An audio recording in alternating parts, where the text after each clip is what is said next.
Margaret, do you think that it's easier to encourage children to read and write and be interested in books if the parents are themselves? Does that help? Well, I think if parents show that they're an interest in books, I mean, if they see you, you know, handling books and, you know, reading magazines, you know, or anything like that, that it is because they model themselves on what the kind of things that you do. So, Do you think books are important for them at that age? Oh, definitely. They have joined the library, and I'm in the library as well. I mean, I'd say about 20 years. And the library is a great place to bring kids, isn't it? It is, and we have a great library at home as well. Of course, the libraries and books at school as well. What were your own experiences of school, Babs? Were they good ones or not?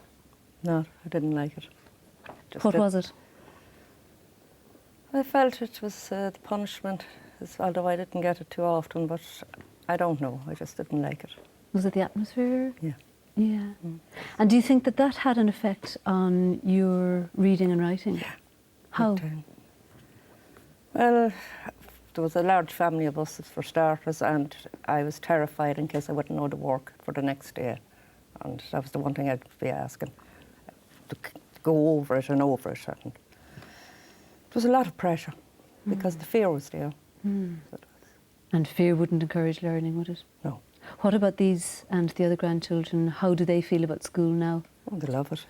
It's a different atmosphere, definitely. So it's about learning is fun, really, in school as well. Oh, yeah. We've all tried playing games with our children on car journeys to stop them from driving us mad.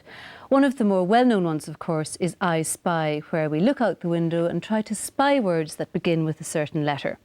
How about changing the game around so that we look for signs with word endings? Earlier we looked at word ending in ing, and here are some more common word endings.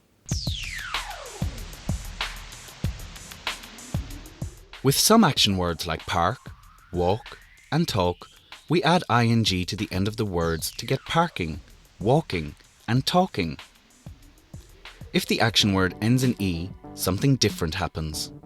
When you add ing to a word like have, the e disappears and you get having. Add ing to make and you get making.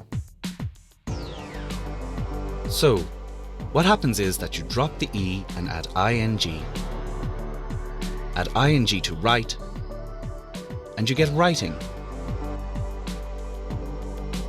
Drive becomes driving. Shine, shining. And smoke, smoking. Which we see all the time in no smoking signs. More examples of where you drop the e are hiking, which is made by adding ing to the word hike. Or, if you want someone to service your car, this garage does servicing. So, if you're on a holiday and writing a postcard, how do you add ing to these words? Have, stay, love, and come. Well, you may be having a great time, staying in a nice B&B, loving every minute, and coming home soon.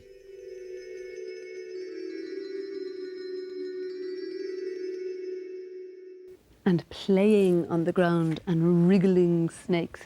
Margaret, do you think word games like rhyming games are a good idea? Because I suppose all generations can play them together. yeah, that's true. And it's been shown that rhyming words is very good for the skill of reading. Babs, of course, you're doing a lot of this now with the grandchildren. What was it that motivated you to go back to education? I went to a meeting in a resource centre up in Cavan Town, and it was to do with adult literacy. So I followed it up. I went down. What brought you there? I felt I was missing out on something Did in you? life, yes. So It's a big step to take, is it, to go along at It first? is, yeah, it's frightening in the beginning, but that was 6 years ago. Great. So I really enjoyed it. And how has it progressed for you? Well, first you gain a lot of confidence, Yeah. and then you go from, I've done several different subjects, from history, English, computers, photography, and now I've been put down for floristry this year. So it's opened up a whole new range of possibilities for you. It has, yeah. Of course, one of the most famous writers of children's books, C.S. Lewis, once said, "You're never too old to set another goal or to dream a new dream." And here's one man in County Limerick who's proven just that.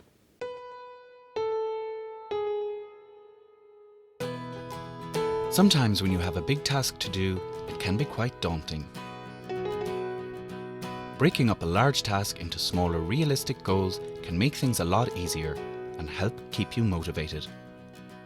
Remember, a journey of 1,000 miles begins with the first step.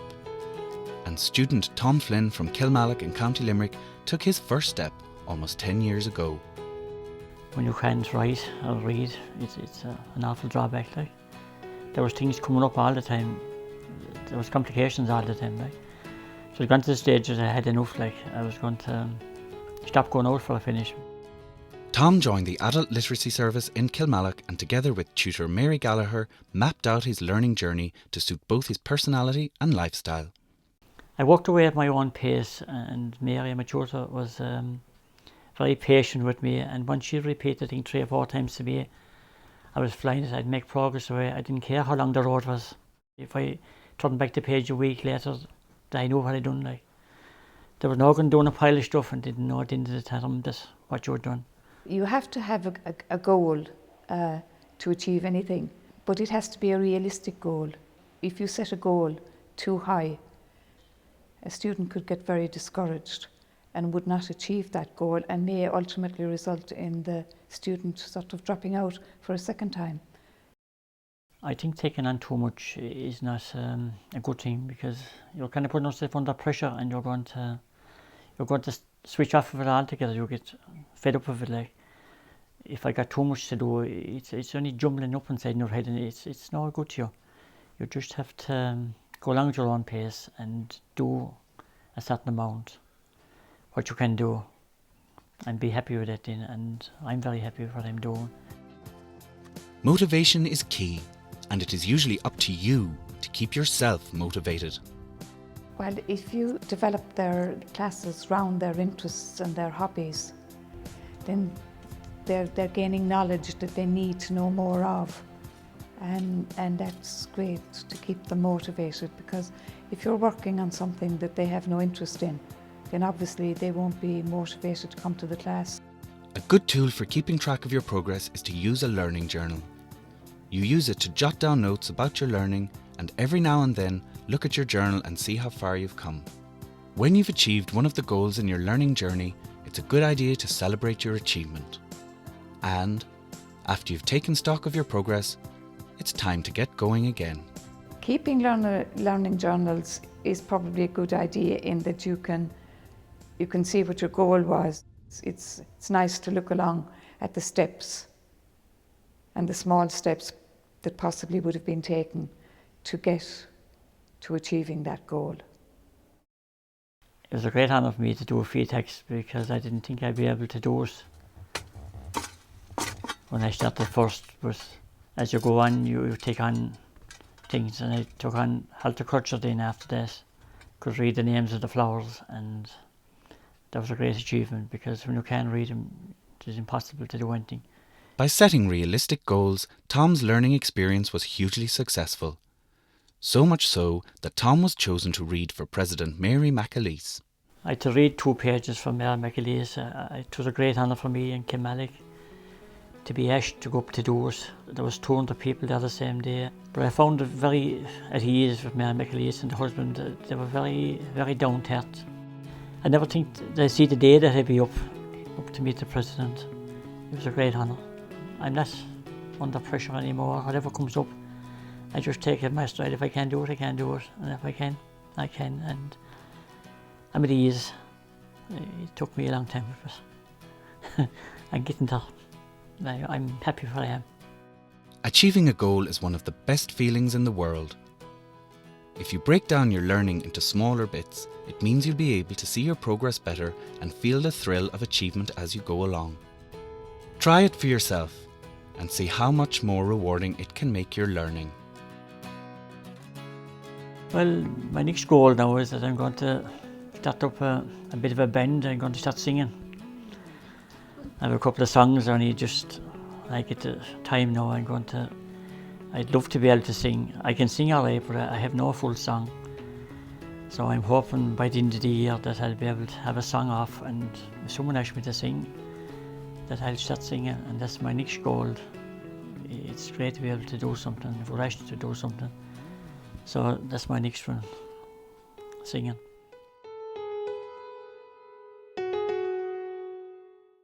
Motivation when it comes to learning can mean taking responsibility for some of those things that will be expected of you. Reading, being organised, practising pieces of writing, going over new spelling or new words you've learned. The more motivated you are, the better your progress is likely to be and the more you'll achieve. But remember, the good news is that motivation is one area that is very much under your own control. We can help ourselves along the way by setting small goals. Babs, what's your next goal along the way? Hopefully to do a course in floristry. Really? What would that involve now? Well, I've signed up for college this year, and it'll entail the whole business side and everything else with it. Great. Well, maybe you can come back and tell us about that in the next hopefully. series.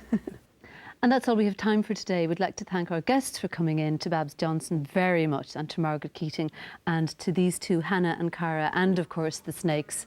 In the meantime, here's the contact details to get hold of your free student workbook that goes with the series.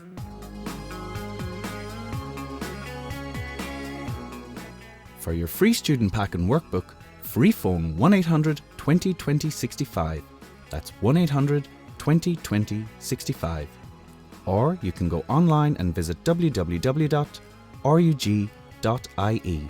or write to The Really Useful Guide to Words and Numbers, care of Nala, 76 Lower Gardner Street, Dublin 1.